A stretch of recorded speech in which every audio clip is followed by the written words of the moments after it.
மாநிலம் தமிழ்நாடு. அதிக பெண் தொழில் முனைவர்கள் இருக்கிறது தமிழ்நாடு தான். அதிக பெண்கள் 41% பெண்கள் உழைக்கும் மகளிர் உள்ள மாநிலம் தமிழ்நாடு. ஆக எல்லாத்துலேயும் முன்னிலை மாநிலம் இருக்குன்னா இவர்கள் எப்படி தமிழர்களை ஒடுக்கலாம், எப்படி தமிழ்நாடு அந்த மண்ணை வஞ்சிக்கலாம், தமிழ் மொழியை எப்படி வஞ்சிக்கலான்ற மாதிரி இந்த ஒரு ஒன்றிய பாஜக அரசு நம்மை வஞ்சித்து வருகிறது. தமிழ்நாட்டுக்கு நாம் வன்மம் செய்து வருகிறது. நம்முடைய தமிழ்நாட்டை வஞ்சிக்கும் வண்ணமாக அவர்கள் சதி திட்டம் தீட்டுகிறார்கள்.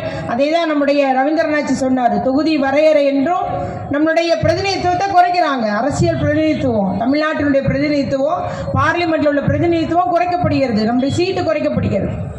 இவ்வாறு ஒன்னொன்னா நம்மளை பழிவாங்கும் வண்ணமாக இந்த தமிழன் தலை நிமிர்ந்து நிற்கிறானே, தன்மானத்தோடு நிற்கிறானே, சுயமரியாதையோடு இருக்கானே, உலகெங்கும் பரவி இருக்கிறானே, கல்வியில சிறந்து இருக்கிறானே, அவனை எப்படியெல்லாம் நாம் தாழ்த்தலாம், எப்படியெல்லாம் அவனை முன்னேற்றத்திலிருந்து முறியடிக்கலாம், அதுதான் பாஜகவுடைய சதி திட்டமாக இருக்கிறது. அதைத்தான் நம்முடைய முதலமைச்சர் அவர்கள் அறைகூவல் விடுகிறார்கள்.